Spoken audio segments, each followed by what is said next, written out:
Okay. Okay. So this is. I want to introduce you first. This is Adam. And what was your job with your group? I'm a sustainability engineer, and I chose to recycle urine with forward osmosis. Osmosis is the balance of molecules, or moving to create a balance of molecules. This is a semi-permeable membrane, this yellow line that looks like caution tape. And these are solids, they cannot go through, so the water molecules have to move to create a balance or an equilibrium, and that's called osmotic pressure. So some of them have to move, some of them stay to create a balance on both sides. So forward osmosis is sort of like hacking the system. Let's just imagine this is urine, and this is stuff you don't want. This is the water. This is organics, minerals, and pollutants. So they put salt on the other side. So it forces the water to have to go through due to osmotic pressure. So most of the water does go through. Some has to slip back to still keep that balance, but you do get the majority of what you would have of the water from the urine. So, and this is what NASA did with it over here. It goes into the input storage bag, goes through a semi-permeable membrane in this tube. It sits in the forward osmosis bag for about 4 to 6 hours, where it becomes water. It tastes like a sports drink apparently. And the reason the blue dye is in this picture is that's how they tested originally back in 2011 of how the membrane was doing. And this is an astronaut, I think his name's Rich, who's actually using it on the International Space Station in about 2012. It requires no power at all, no power at all. And the reason there's no physical product here is because I couldn't get the parts because they're NASA parts.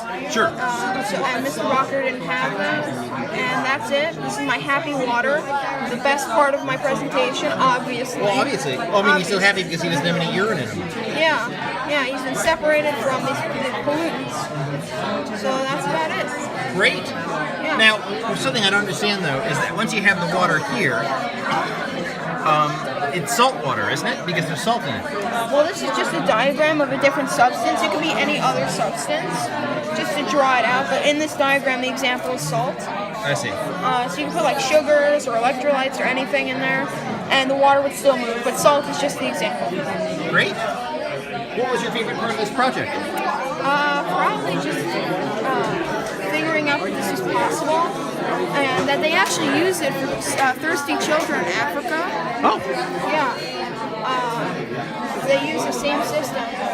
It's just sort of like, I learned about osmosis a little bit in science class last year in 7th grade, but it was really cool to go into something that I didn't learn about, forward osmosis, and then research and be able to explain a NASA system that they're actually using for space travel, and that would be used on Mars. Since it only weighs 2 pounds, you can get 5 liters about every 4.5 hours.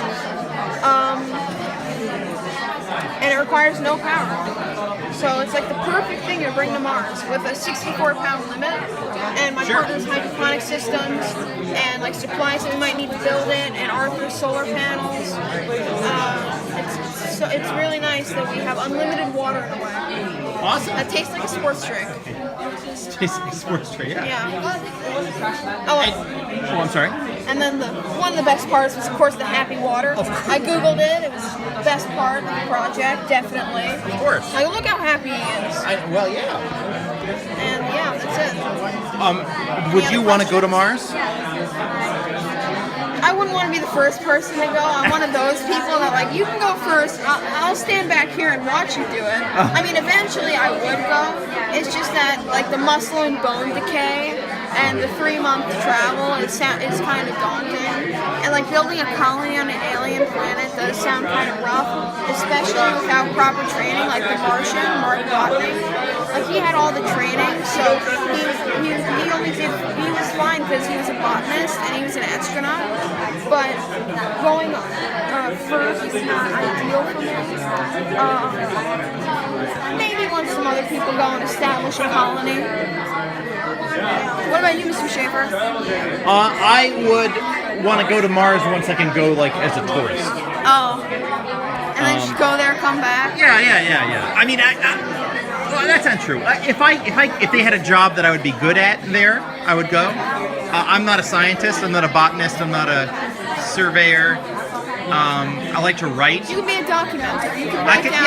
yeah. If they need That'd be someone to run cool. their social media, Yeah, I'll that'd be be there. cool. Mars on Twitter. Yeah, that's right. That's Hey right. guys, so 274. It's going great still.